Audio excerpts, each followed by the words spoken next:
56 নম্বর আয়াত আমি আপনাদের খেদমতে শুনিয়েছি। আল্লাহ সুবহানাহু ওয়া তাআলা দয়ায় শামিল হলে আমরা সাজানো গোছানো আজকের এই জুমার আলোচনা যেন খতিব সাহেব এবং মুসল্লি একরামদের জন্য হেদায়েতের জন্য জরিয়া হয়ে যায়। পড়েন আল্লাহুম্মা আমিন।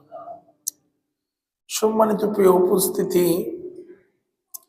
আল্লাহ পাকের গোলাম হয়ে যারা আমরা বসেছি, মানুষ হিসাবে বসেছি, বলেন তো এই মুহূর্তে শত শত হাজার হাজার মানুষ অসুস্থতা নিয়ে, এমনকি মৃত্যু সংক্রান্ত রোগ নিয়ে মালাকুল মাউতের সাথে পাঞ্জায় লিপ্ত হয়ে মেডিকেল তথা হাসপাতালে কি ভর্তি নাই? জোরে বলতে হবে, ভর্তি নাই? আছে। পার্শ্ববর্তী আমাদের জেলার বিখ্যাত মেডিকেলও যদি আপনি দেখেন, কত মানুষ দুনিয়ার শেষ নিঃশ্বাস ত্যাগ করছেন। এবার আপনাদের কাছে আমার প্রশ্ন হলো, বলেন দেখি, আল্লাহ চাইলে কি পারতো না সেই বেডে অসুস্থতা দিয়া শেষ ঘন্টায় মৃত্যু দিয়ে আমাদেরকেও একত্রিত করতে পারতো কি পারতো না? নাকি সেই ক্ষমতা মনে হয় আমার আল্লাহ নাই? আছে, বলেন আছে? আছে। দুনিয়া থেকে যে ব্যক্তিটি বিদায় নিয়ে চলে গেল, ওই ব্যক্তির দুনিয়ার সব কিন্তু আছে, কিন্তু আজকের দিনে সেই ব্যক্তিটি আর এই দুনিয়াতে নাই। এবার বলেন, তার সুস্থতার জীবনে আমার মতো আপনার মতো পরিবার নিয়ে, সমাজ নিয়ে, নিজেকে নিয়ে স্বপ্ন কম ছিল না বেশি ছিল? বেশি ছিল। এমনকি আজকের দিন আমরা যারা পেয়েছি, আমরা জানি আগামীকাল কি করব, আগামীকাল কই যাব, আগামীকাল আমাদের ব্যবসার রুলস কি হবে, এটা আমরা কিন্তু সাজানো আছে। কিন্তু সাজানো থাকবে, ব্যবসা থাকবে, গাড়ি থাকবে, বাড়ি থাকবে, সব থাকবে, কিন্তু বলেন দেখি, আল্লাহ যদি এই মুহূর্তে নিয়ে চলে যায়, সব যার যার জায়গায় স্থির থাকবে, কিন্তু আপনি কি থাকতে পারবেন? জোরে বলতে হবে বাবা, থাকতে পারবেন? পারবেন না। তাহলে এই দুনিয়া আল্লাহ পাকের ভাষ্য অনুযায়ী বান্দার জন্য একটি প্রস্তুতির জায়গা, ক্ষণস্থায়ী জায়গা এবং পরীক্ষার একটি জায়গা, যেখানে বান্দা আল্লাহর সাথে পরীক্ষায় লিপ্ত হবে। আল্লাহ সুবহানাহু ওয়া তাআলার প্রেসক্রিপশন অনুযায়ী বান্দা চলবে, আর এই বান্দাই তো সফলতা কামী হবে। ফাদখুলি ফি ইবাদি ওয়াদখুলি জান্নাতি।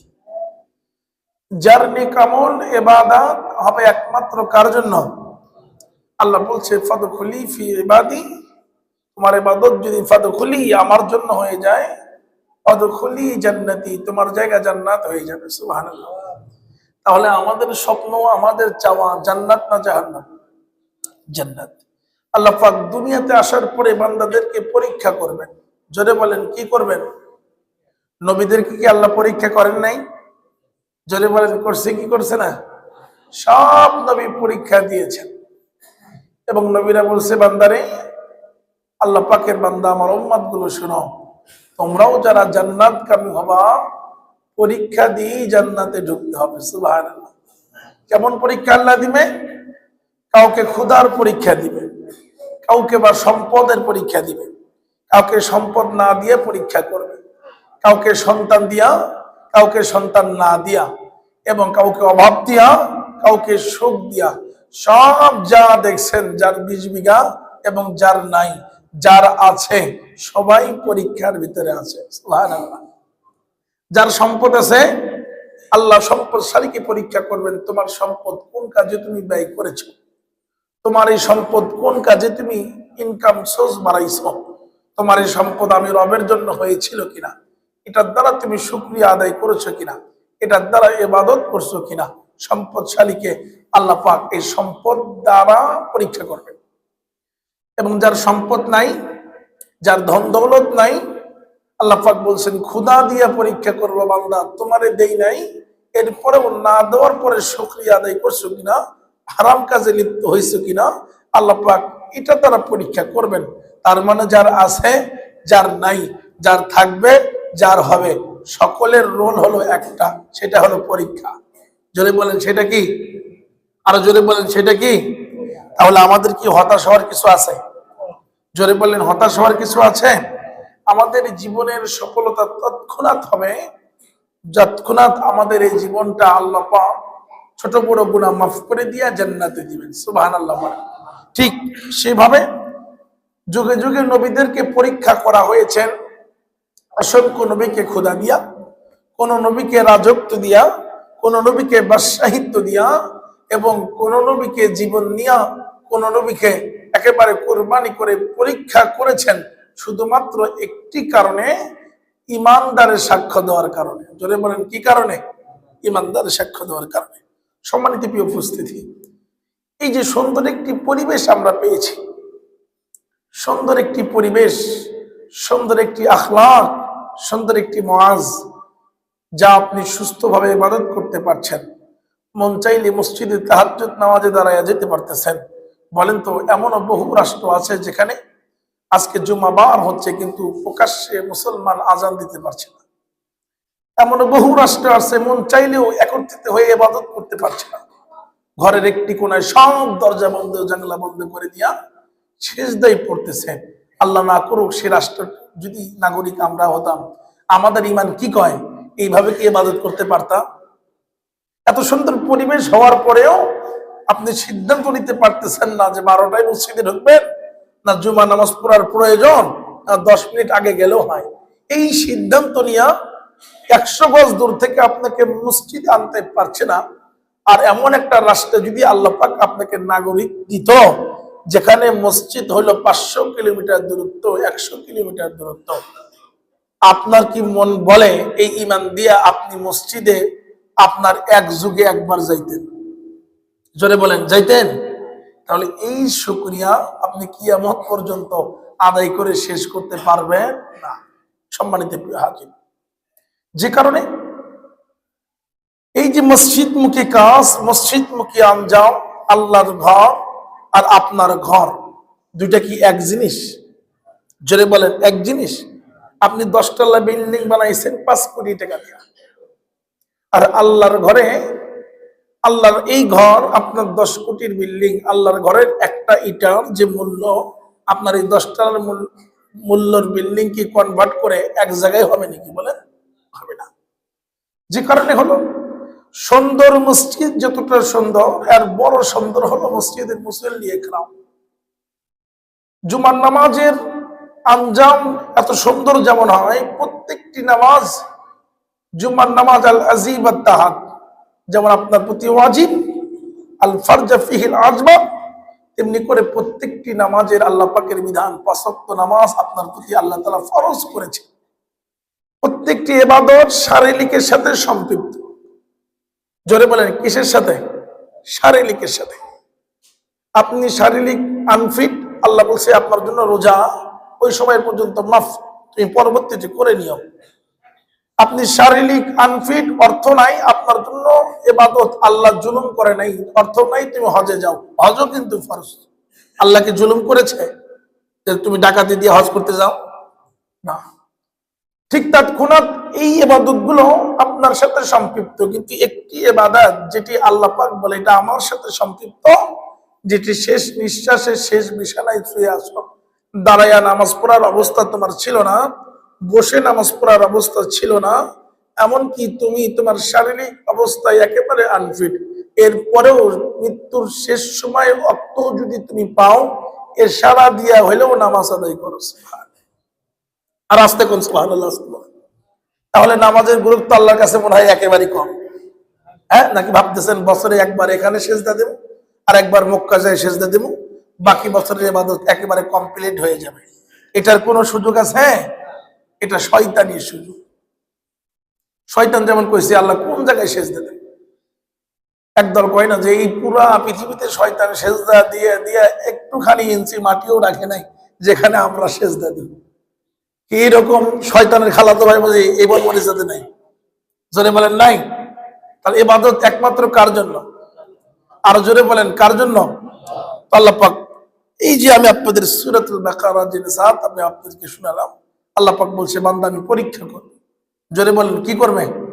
পরীক্ষা করবে। বলে আমার সাথে পড়ে না, আউযু বিল্লাহি মিনাশ শাইতানির রাজিম, বিসমিল্লাহির রহমানির রহিম, ওয়ালা তাকুলু লিমান ইয়ুকতালু ফি সাবিলিল্লাহি আমওয়াত বাল আহইয়াউ ওয়ালাকিন লা তাশউরুন। জোরে বলেন আল্লাহু আকবার। মুসলমান বন্ধুরি আমার, আল্লাহ সুবহানাহু ওয়া তাআলা বলেন, বান্দারে শোনো, হায়াত নামক দৌলত তোমারে দিলাম, একই সাথে তুমি জন্মগ্রহণ করছিলা পার্শ্ববর্তী বাড়িতে, একই সাথে তোমার একই সাথে দুইটা বাড়িতে জন্মগ্রহণ আসছে। আজকে তোমার বয়স 20 বছর, আজকে তোমার বয়স 40 বছর। 40 বছর দুনিয়া দেখছ, অপর বাড়িতে তোমার বন্ধু একই সাথে কিন্তু জন্মগ্রহণ করছিল। জন্মের 10 দিন পরে, 1 ঘন্টা পরে, 2 ঘন্টা পরে, 1 বছর পরে কিন্তু দুনিয়া থেকে বিদায় নিয়ে চলে গেছে। আমি আল্লাহ চাইলে তোমাকে নিয়ে আসতে পারতাম, কিন্তু হায়াত নামক দৌলত দিলাম।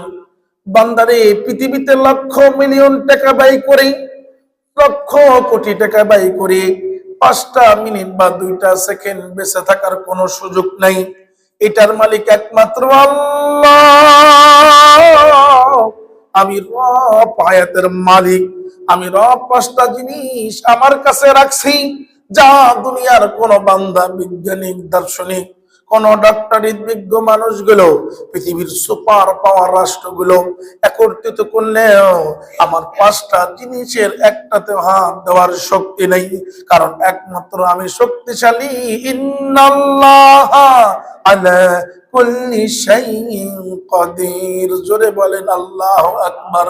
কিয়ামে রাসূলা হে বদলে দৌলত, हकीकत से अल्लाह है बादशाह है दौलत। জোরে বলেন সুবহানাল্লাহ। রব বলে 5টা জিনিসের রিজিকের যেমন মালিক আমি আল্লাহ, পৃথিবীর সব মানুষ একসাথে হইলেও বান্দা রিজিক দিতে পারবে না। হায়াত নামক দৌলতের মালিক আমি আল্লাহ, পৃথিবীর সব মানুষ একত্রিত হলেও 10টা মিনিট বেঁচে রাখার সুযোগ তোমার নাই। আমি বিনা দরখাস্তে হায়াত দিছিলাম। বান্দাই, হায়াত তুমি দুনিয়ার কাজে ব্যয় করছো, আমি রব যৌবন তোমারে দিছিলাম, এই যৌবন তুমি কোন কাজে ব্যয় করছো? হাসরের ময়দানের দিন 5টা বিষয় আমি আল্লাহ জিজ্ঞাসা করব রে বান্দা, যে 5টা নিয়ামত দুনিয়াতে তোমারে দিছিলাম, 5টা বিষয় জিজ্ঞাসা করার আগ মুহূর্তে একটি কদম আমি রবের পার্লামেন্ট থেকে 1 কদম অতিবাহিত করার সুযোগ থাকবে না। 5টা বিষয়ে যদি কোনো ব্যক্তি সুন্দরভাবে জবাব দিতে পারে, রব বলে আমি আল্লাহ রব 5টা বিষয়ের যে ব্যক্তি জবাব আমি রবকে দিয়ে দিল, প্রশ্নের উত্তরে যে ব্যক্তি পরীক্ষায় উত্তীর্ণ হলো, এই ব্যক্তির জন্য কোন জান্নাত রাখছি, ফাদখুলি ফি ইবাদি অদখুলি জান্নাতি। জোরে বলেন সুবহানাল্লাহ।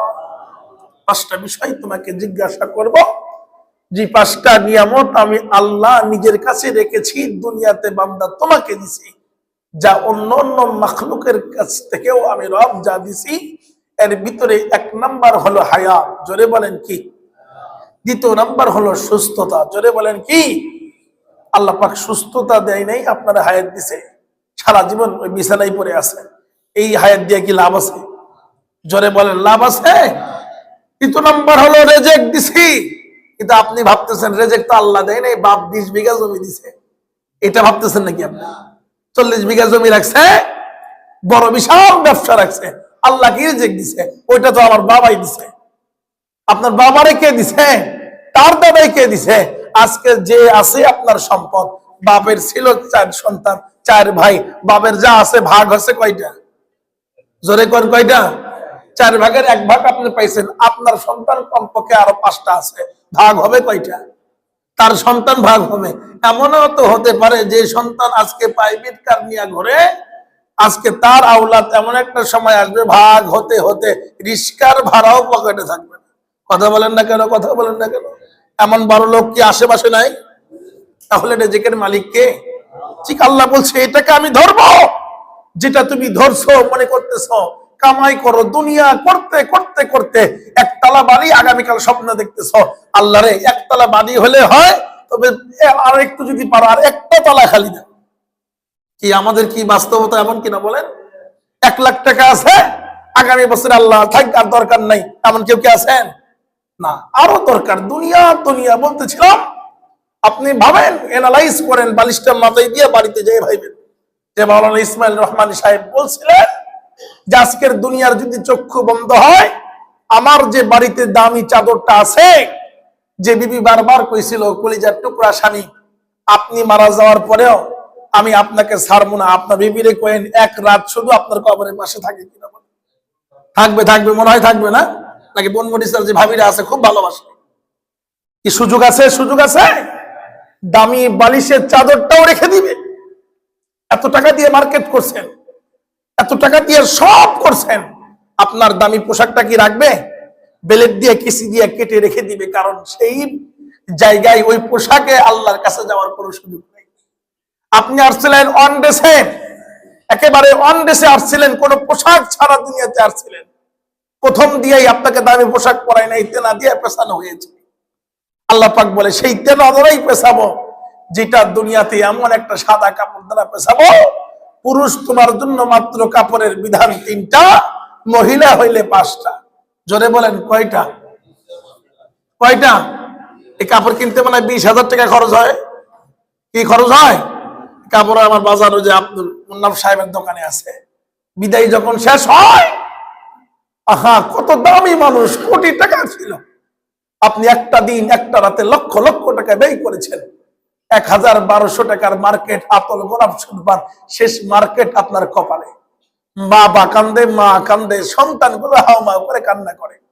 কিন্তু এমন কোন পাগল কান্না নাই আমার বাবাটা চলে গেছে, বাবার জন্য কান্দতেছে। যদি কয় ঠিক আছে আমি স্বপ্ন দেখলাম তোর বাপ কইতেছে তোর সাথে কবরে 2টা রাত থাকবে, যা একটা কবরের নাম তো, আর ওঠার দরকার নেই, তোর সব মাটি দিয়ে যাই।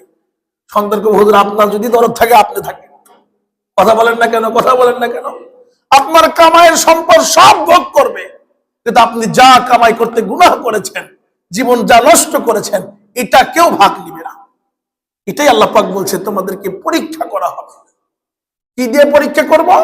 হায়াত দিয়ে পরীক্ষা করব, রিজিক দিয়ে পরীক্ষা করব, যৌবন দিয়ে পরীক্ষা করব, জবানের কথা দ্বারা পরীক্ষা করব, তোমার লজ্জা স্থানের পরীক্ষা আমি রব তোমাকে নিব।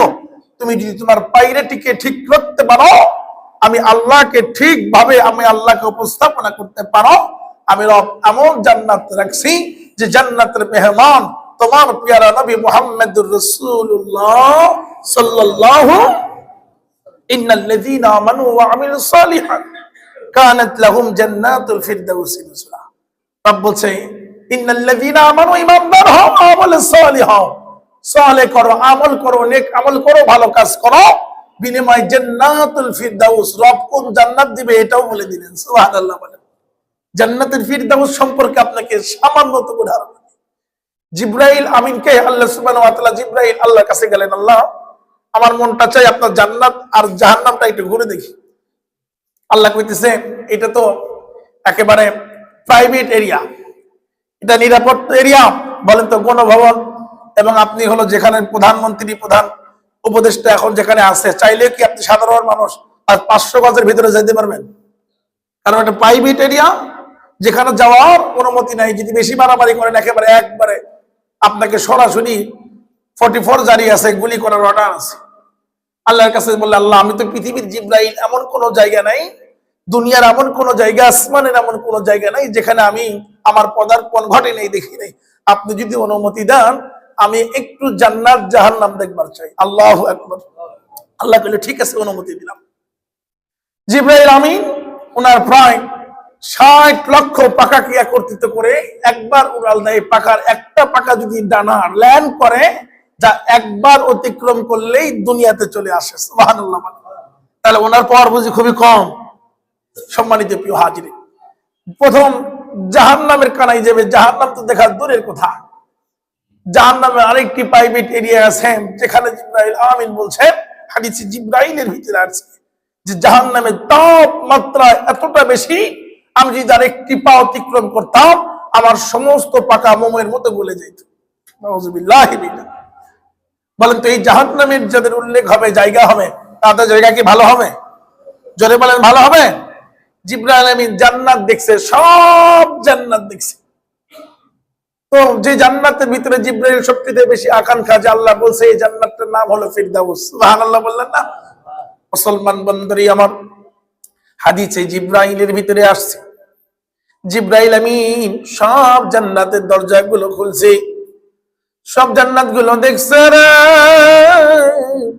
জান্নাতুল নাঈম দেখছি, জান্নাতুল মাওয়া দেখছে, 6টা জান্নাত আর 7টা জান্নাত দেখছি।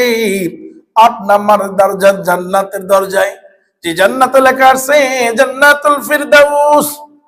আল্লাহ বলে জিবরাইল রে, ওই জান্নাতে যাওয়ার স্পর্ধা তুমি কইরো না, ওইটা প্রাইভেট জান্নাত। যে জান্নাতের শুধু ফরিয়াদগিরি, যে জান্নাত শুধু আমি আল্লাহ সারা পৃথিবীর কোন মানুষ, কোন ফেরেশতা, কোন মাখলুকাত, এমনকি কেউ চিন্তাও করতে পারে না। কেন পারে না তুমি জানো? এই জান্নাতের প্রথম যার কাছে চাবি, সে জান্নাতের চাবি আমি রবের কাছে। আরে জান্নাত যাকে দ্বারা ঘোরাবো, আমার পেয়ারা নবী, কলিজার নবী, সমস্ত নবীদের সর্দার, 63 বছর জিন্দেগি আমার নবীর আমি হায়াত দিয়েছি। আমার নবীকে হায়াত দেওয়ার পরে, আমার নবীকে দৌলত দেওয়ার পরে, আমার নবীকে হায়াত দেওয়ার পরে এমন 63 বছর জিন্দেগির হায়াত আমার নবীকে দিলাম। 63 বছর হায়াতের ভিতরে এমন কোন দিন নাই, এমন কোন সময় নাই আমার নবী নিজের জন্য আরাম করেন নাই। সবকিছু উম্মতের জন্য কুরবানি করেছেন। আমি রবকে খুশি করেছেন। আমি রব আমার এই উম্মতের জন্য আমার এই নবীকে দিয়া প্রথম জান্নাতকে উদ্বোধন করাবো। সুবহানাল্লাহ। শুধু কি তাই? জিবরাইল বলে আল্লাহ এই জান্নাতের মেহমান কে হবে একটু বলেন। আল্লাহ সুবহানাহু ওয়া তাআলা এটাও কোরআনে রেকর্ড করেছেন। সুবহানাল্লাহ বললেন না? আস-সিদ্দিকিনা ওয়াস-শুহাদা ওয়া হাসুনা উলাইকা রাফিকা। সুবহানাল্লাহ। এই জান্নাতের ভিতরেও 4 শ্রেণীর লোক থাকবে। জোরে বলেন কয় শ্রেণী? আরো জোরে বলেন কয় শ্রেণী? প্রথম নাম্বার হলো নবীগণ। জোরে বলেন কারা? আর ফার্স্ট যে জান্নাতটা খুলবে, যে জান্নাত আল্লাহ রেকর্ড করেছেন জান্নাতুল ফিরদাউস, এটি হলো আমাদের নবী, পিয়ারা নবী, নূরে নবী মুহাম্মদুর রাসূলুল্লাহ সাল্লাল্লাহু আলাইহি ওয়াসাল্লাম। তাহলে ওই নবীর উম্মত হয়ে মানে আপনি ঠকে গেছেন। জোরে বলেন খুশি তো ইনশাআল্লাহ? সম্মানিত প্রিয় হাজির, এরপরও নবীগণ থাকবে। এরপরও নবীদের সবচেয়ে প্রিয় যে সাথীগণ আর সাহাবাগণ এই জান্নাতে থাকবে। এরপরে থাকবে হলো শহীদগণ। সুবহানাল্লাহ বললেন না? শহীদরা যারা ইসলামকে জিন্দা করবার জন্য, মুজাকারা করবার জন্য নিজের তাজা রক্ত আল্লাহর জমিনে বিলীন করেছেন, তারাও নবীর সাথে থাকবেন। 3 নম্বর ওয়া হাসুনা উলাইকা রাফিকা, আস-সিদ্দিকিন আশ-শুহাদা ওয়া হাসুনা। আল্লাহ পাক একটি শব্দের বিনিময়ে যেটি আমাদের জন্য দরজা খোলা আছে, এই শব্দ যদি এখানে না থাকতো বান্দাদের, আম মানুষের জান্নাতে ঢোকার কোনো সুযোগ থাকতো না। সুবহানাল্লাহ। একটি শব্দকে আল্লাহ পাক যেটিকে হাইড করেছেন, ইলমে আল মারিফা। ইলমে আল মারিফা আল হাকিকতের মাধ্যম আপনি বুঝেন, যেটির মাধ্যম বলছে তুমিও চাইলে পারো নবীর সাথে জান্নাতে থাকার। ফাদখুলি ফি ইবাদি ওয়াদখুলি জান্নাতি।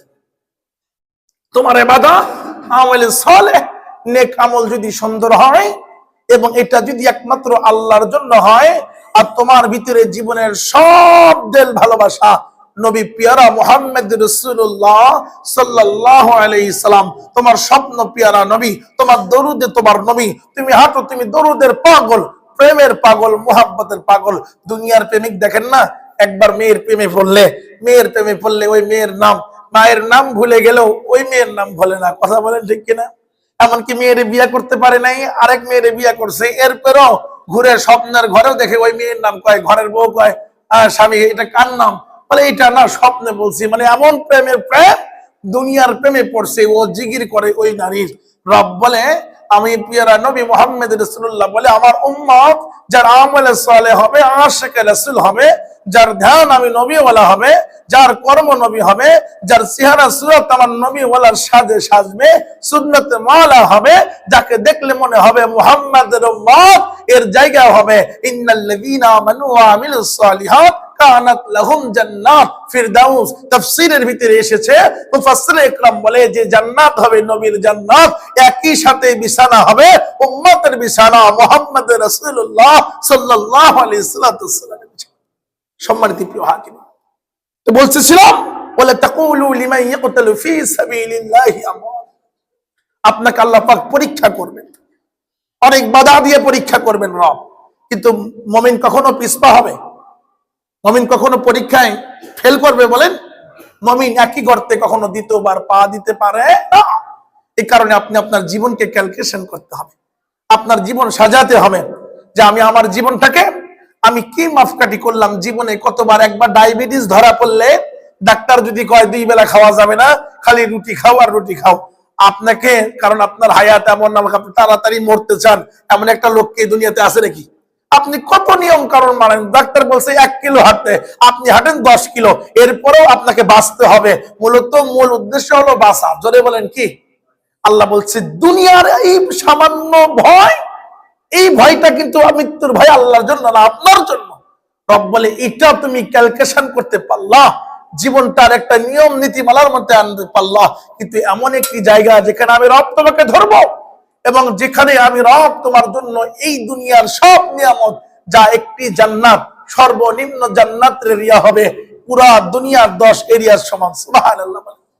এই জান্নাত যার একবার সুবহানাল্লাহ বললে আমার একটি গাছ তোমার নামে ফেরেশতারা রোপণ করবে, যে গাছটার এরিয়া হবে দ্রুততম ঘোড়া, যে ঘোড়া ঘন্টায় 150 থেকে 400 কিলোমিটার দৌড়ায়, এমনকি কোন কোন বর্ণনায় আসছে 50,000 কিলোমিটার। এই ঘোড়াটাও যদি 50 বছর দৌড়ায়, এরপরও একটি নিয়ামত যা ফেরেশতারা রোপণ করলো সুবহানাল্লাহ, একটি গাছ এরিয়াও 50,000 বছর এই ঘোড়া দৌড়ায়াও তোমার নিয়ামতের গাছ অতিক্রম করতে পারবে না। আর আস্তে কোন সুবহানাল্লাহ।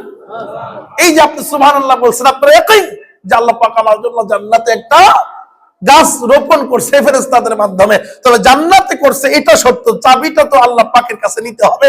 আর এই চাবি হলো মিফতাহুল জান্নাত, এই চাবি আপনি হবেন, এই চাবিটা হলো নামাজের মাধ্যম। জোরে বলেন কিসের মাধ্যম?